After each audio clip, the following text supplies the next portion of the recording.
orthopedic surgeon and sports medicine physician. And today, we're gonna talk about shoulder dislocations. What not to do, like in the movies.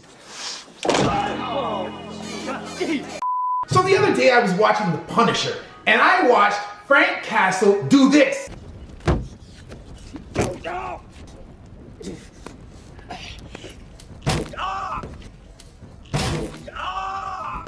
After seeing that, I was like, who teaches these people this stuff? Do they not have a medical advisor for this program? Like, who the hell do they ask how to do these things anyway? Okay, just relax, Let's see. First, why don't you attach that green one to that purple one? So since they did it so badly in The Punisher, I asked myself, do they do it this badly in every TV show or movie?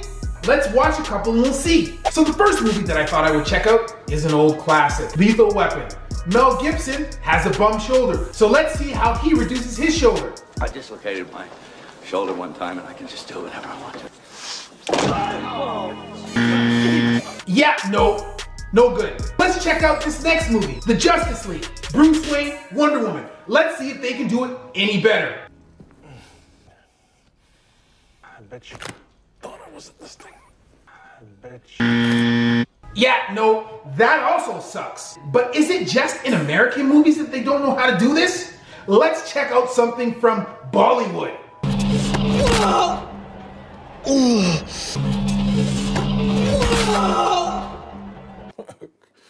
Okay. That's crap also.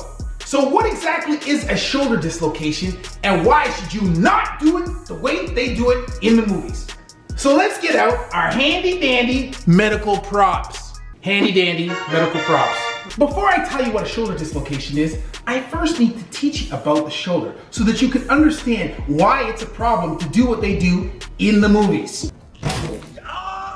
Smashing the shoulders into the wall or yanking their arms behind their backs. And guess what? That's wrong. It's a problem. What? The shoulder is a ball and socket joint. Here's a ball. This is a socket. Ball and socket joint. Except this is a ball and socket like the hip. Ball, deep socket. The shoulder is a ball and socket like this. Ball, very shallow socket. More like a saucer or a plate. The shoulder joint is designed this way so that it can allow a large range of motion throughout that joint. You can lift your arm all the way up. You can extend your arm overhead. You can extend your arm all the way down. You can roll it to the front. Internal rotation, you can roll it all the way to the back. And it can do this because the saucer or the cup is very shallow. In this, I'm demonstrating a right shoulder. A dislocation happens when the normal relationship between the two parts of a joint, such as the ball and the socket, is disrupted. You can have an anterior dislocation where the ball comes out of the front of the joint. You can have a posterior dislocation where the ball comes out the back of the joint. You can also have an inferior dislocation where the ball comes out the bottom of the joint. And some of you are probably asking if you could have a superior dislocation, like this. Now, technically you probably could, except that there's a bony roof over top of the shoulder joint called the acromion, like this, and it stops the humeral head from riding out the top. The most common type of dislocation, the one that most people think about when they hear the term shoulder dislocation, is an anterior dislocation. The shoulder is a ball and socket, and it's a shallow plate. And around the edge of the plate, there is a fibrous ring, which is called the labrum. Most people think of the labrum as being a bumper, which stops the shoulder from falling out of the joint. But it's not exactly like that, because the labrum is rather small. Think of the labrum more as an early warning system. When the ball starts to travel outside of the socket, it'll bump into the labrum. And when it does so, it signals to the brain that there's a problem, and your brain tells you to react and move your arm so that bad things don't happen. If you're unable to react in time, or the forces are too great, or you just can't stop, the shoulder comes out. And because the shoulder has lots of muscles around it, and also a tight capsule, as it comes out, the labrum, or the bumper, gets ripped off the front, the capsule gets stretched, and the ball comes out, and then it is pulled back by the muscles, and so it bangs onto the edge of the cup, and it is jammed there, and it is stuck. Capsule is the bag. It holds all the fluid inside the joint. Capsule's all around like this. When you dislocate the shoulder, the humeral head comes out of the socket and gets jammed on the front of the cup. Kind of like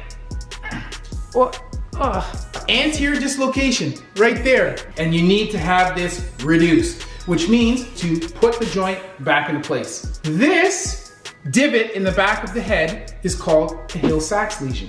The labrum that has been torn off the front of the glenoid or the front of the saucer is called a Bankart lesion.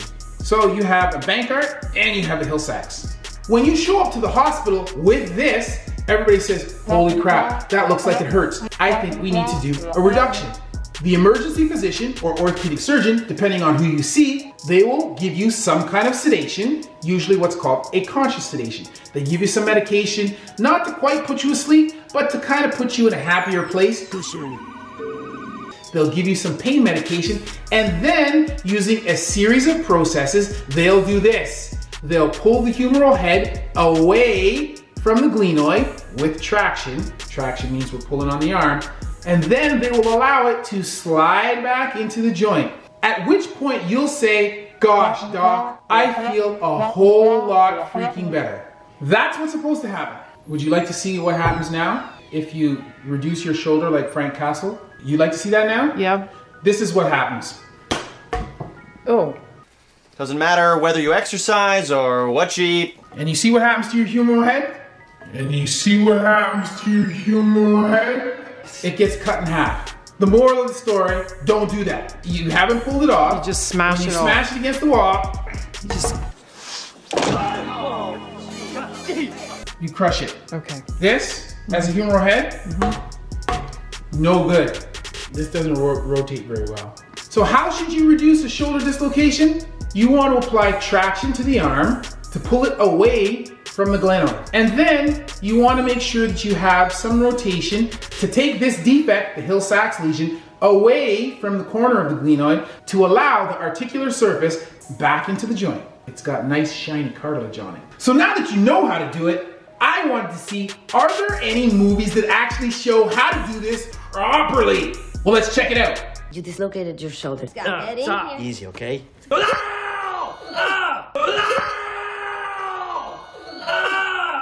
It's back in, I think. So that's actually pretty close. It's not perfect. It's better than the other ones that I saw so far. So as I said when I told you how to do it, you need to make sure that you have traction. And you can see, I think it's Marissa told me, I think that's her name. Wow. She did longitudinal traction to pull the arm and therefore the humeral head away from the glenoid. She also provided some counter traction against the body. Sometimes we'll do this with a sheet, sometimes we'll get somebody else to hold the patient down, but in this particular case, because it was only her, she put her foot up here. If you're pulling the arm one way, you want to make sure that the arm comes, but everything else stays behind. She didn't add any rotation in there to make sure that she would take the Hill-Sachs deformity, being the crack in the back of the head, away from the corner of the glenoid. So here's another example from the flash.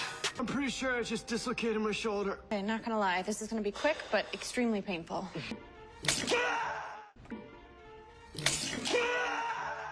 And you can see in this one, she does apply traction and she puts a hand on top of the shoulder to apply counter traction. However, there are two things that I don't like. It never comes back that easy or that quickly. It never makes that sound. Usually it's pretty silent. It just kind of goes and pops back into place or slides back into place, but it doesn't make that sound. If it makes a sound like that, there's a problem because you probably broke something. And to compare, let's just look at how they really do it in a hospital setting. So you can see here that they have one person to apply counter traction while the physician applies traction and rotation. And this is how we typically do it. So what's the moral of the story today? Number one, they don't know how to reduce shoulder dislocations in the movies. Like, sometimes they know what to do, but most of the time they don't. But sometimes they know what to do. Number two, if you do what they do in the movies, you are going to be screwed. Oh. Number three, if you have a shoulder dislocation or you feel think you have a shoulder dislocation, go to a hospital and see a medical professional. Number 4, if movie producers or TV producers want to get it right, they just have to call an orthopedic surgeon and they'll help them out. My socials are down in the description. Let's see if I can get this. Maybe that's why they canceled Punisher on Netflix. So there you have it. That's been shoulder dislocations, what not to do like in the movies. If you're new to the channel, be sure to subscribe, hit the notification bell so that you can get notified when we post new content. If you are a returning member of the intern army, you know what to do. Hit the like button and share this bad boy with a friend. And as always, that's been a word from Dr. Chris, not your everyday Ortho. Yeah.